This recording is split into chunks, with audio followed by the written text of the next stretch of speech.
dengan kreatinin 14,86, ureum 196 dengan fungsi ginjal 3. Ternyata ketika di treatment dengan teknik yang lebih ekstrim, ternyata di dalam 3 minggu kreatininnya dari 14,86 bisa turun menjadi 1,55.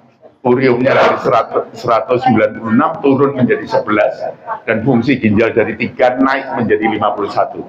Kita punya pasien-pasien juga cuci darah, ada juga yang sudah berhenti cuci darah dan keadaannya segar, sehat sampai dengan sekarang.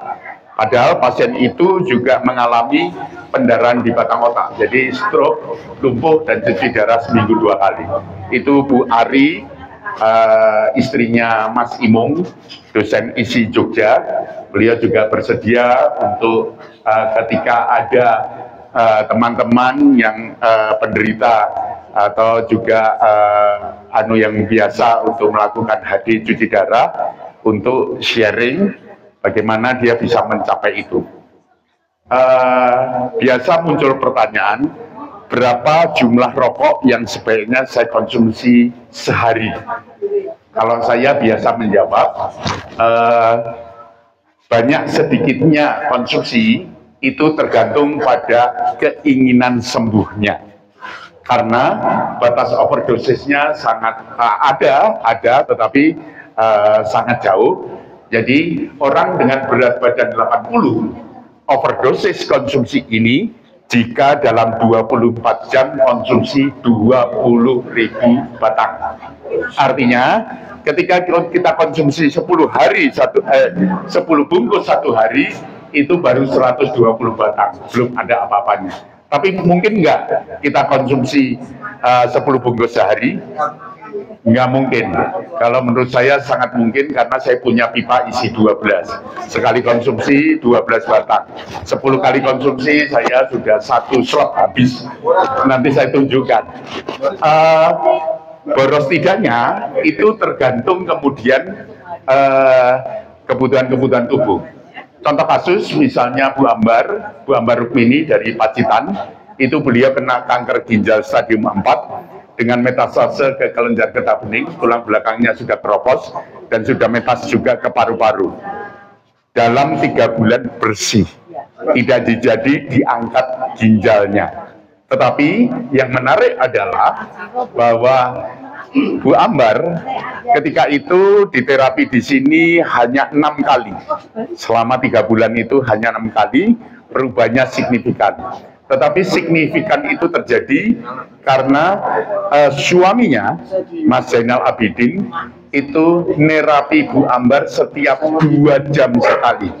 Dan Bu Ambar konsumsi 5 bungkus sehari dengan pipa isi 3. Jadi ketika kita bicara pipa isi 1, bisa isi 2, 3, sampai 12 dan seterusnya, itu tergantung kebutuhan kita dan tergantung persoalan tubuh kita. Misalnya ketika kita bicara tentang kanker, maka kita bicara tentang berpacu dengan metastase.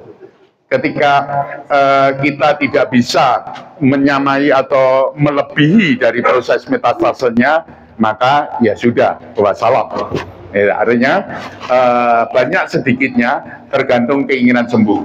Kalau keinginan sembuhnya rendah bagaimana? Ya jangan konsumsi banyak-banyak, karena nanti tidak cepat enak badannya. Itu. Jadi mau berapapun tergantung kemampuan, tergantung kemauan, tergantung kenekatan. Dan konsep terapi kita ini berbeda dengan terapi-terapi pada umumnya. Di rumah sakit atau di tempat-tempat terapi lainnya, keluarga yang sakit kita hantar, kita serahkan kepada ahlinya, kita menunggu di luar, mempersiapkan segala sesuatunya, termasuk kebutuhan keuangannya.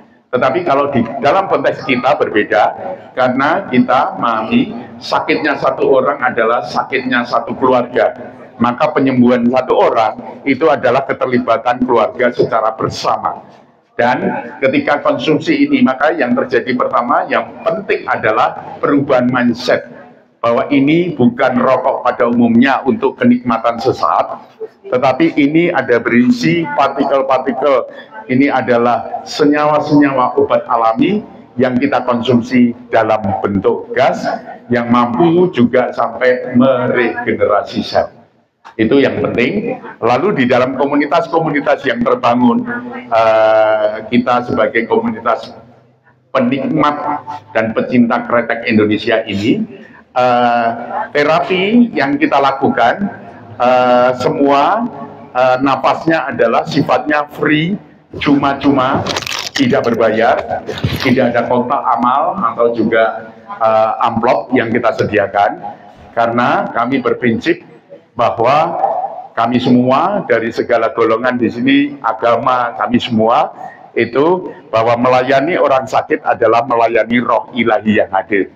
Jadi hari ini sebetulnya libur, tetapi karena Bapak Ibu rawuh ke sini dari berbagai daerah, kami tetap melayani karena kami punya prinsip itu. Melayani orang sakit adalah melayani roh ilahi, nafas ilahi yang hadir pada diri Bapak Ibu sekalian. Jadi tetap kami layani, dan beberapa teman-teman kita datang hari ini. Para terapis di sini semua adalah para penyintas, jadi mantan penderita kanker payudara, kanker serviks, atau komunitas stroker, jadi penderita stroke yang sudah mengalami perbaikan, ada mantan orang buta, ada juga yang mantan atau ada juga orang-orang yang rendah hati yang datang sini dengan ring banyak tetapi tidak dipasang di jari tangannya, tapi disembunyikan di dalam tubuhnya, itu di pembuluh di jantung itu. Jadi teman-teman terapi semua di sini adalah para penyintas, dan mereka datang dengan kerelaan hati karena pilihan di dalam hidup bahwa mereka kemudian menjadi berharga untuk orang banyak. Kita harapkan juga nanti Bapak Ibu sekalian, ketika kemudian ada saudara yang sakit, Bapak Ibu jangan bergantung kepada kami, tetapi Bapak Ibu nanti juga belajar terapi mandiri, supaya karena apa? Karena terapis-terapis terbaik adalah orang-orang terkasih yang setiap hari ada di sampingnya. Seperti contoh misalnya Mbak Umi sama Mas Edi, ini beliau juga sama sekali tidak merokok dulu ya, dan anti juga rokokan, anti rokok. Ini dari Polda. Jadi Mbak Umi punya masalah dengan glukoma dan juga asam lambung. Ke Mas Edi itu macam-macam, termasuk diabetes. Jadi termasuk saya menyebutnya sebagai orang-orang makmur. Orang makmur itu biasanya kolesterol tinggi atau trigliseridnya atau juragan gula dan seterusnya. Tetapi perkembangannya gula signifikan. Gula sudah turun bagus. Kalau Mbak Umi seger, sudah nggak pernah kumat lagi. Lalu juga tekanan bola mata dari 24 sekarang 16. Itu. Dan yang menarik adalah keluarga-keluarga yang kemudian melakukan terapi mandiri itu family time-nya lebih baik. Tadi Mbak Umi dengan Mas Edi biasanya habis maghriban merokok bersama sampai jam 12 malam setiap hari. Jadi bisa duduk bersama, lepas HP sambil ngobrol sampai guyon. Salah kuile udut disedot aja dibuang ya. Kadang-kadang lalu sepet-sepetan, artinya suntik-suntikan seperti itu. Jadi bisa saling berharga satu dengan lain, dan banyak keluarga-keluarga yang kemudian terbangun. Suami, istri, anak, nenek, kakek, cucu duduk bersama udut bareng. Dan kadang sesuatu yang sudah langka di saat ini adalah mereka bisa duduk bersama sambil ngobrol dan lepas HP. Itu yang biasa kadang sulit, karena dengan aktivitas gini sambil main HP tidak enak. Itu beberapa hal yang penting saya sampaikan. Lalu asbab ini juga penting.